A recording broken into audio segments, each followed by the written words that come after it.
खबरें जो आपको सीधे जोड़ती हैं हमसे, जिनका आपकी जिंदगी पर होता है सीधा असर। खबरों की वही तस्वीर, बिना बदले बिना डरे, जज्बा सच का लिए, सच दिखाते हैं। માનનીય વડાપ્રધાનશ્રીએ સમગ્ર ભારત દેશ માટે 17 સપ્ટેમ્બરથી 2 ઓક્ટોબર સુધી સ્વસ્થ નારી સશક્ત પરિવારનું એક મહાઅભિયાન ઉપાડ્યું છે। આ કાર્યક્રમ અંતર્ગત સુરત શહેરમાં સુરત મહાનગરપાલિકા પણ કાલથી દરેક અર્બન હેલ્થ સેન્ટર,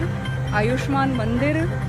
દરેક પીએચસી ઉપર મહિલાઓ માટે હેલ્થ કેમ્પ યોજનાર છે।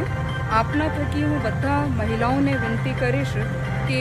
ડાયાબિટીઝ, હાર્ટના રોગો, કેન્સર, ટીબી, એનિમિયા, એડોલેસન્ટ માટે વિવિધ પ્રકારની કેમ્પ્સ, હેલ્થ કેમ્પ્સ, એનિમિયા, એ તમામ માટે સુરત મહાનગરપાલિકા તમામ આરોગ્ય કેન્દ્રો ઉપર નિષ્ણાત ડૉક્ટરો સાથે કાલથી 17મી સપ્ટેમ્બરથી કેમ્પ જ્યારે યોજવામાં આવશે ત્યારે મોટી સંખ્યામાં બહેનો આ કેમ્પમાં લાભ લે અને સ્વસ્થ નારી સશક્ત પરિવાર થકી સ્વસ્થ સુરત માટે મહિલાઓ આગળ આવીને આ કેમ્પમાં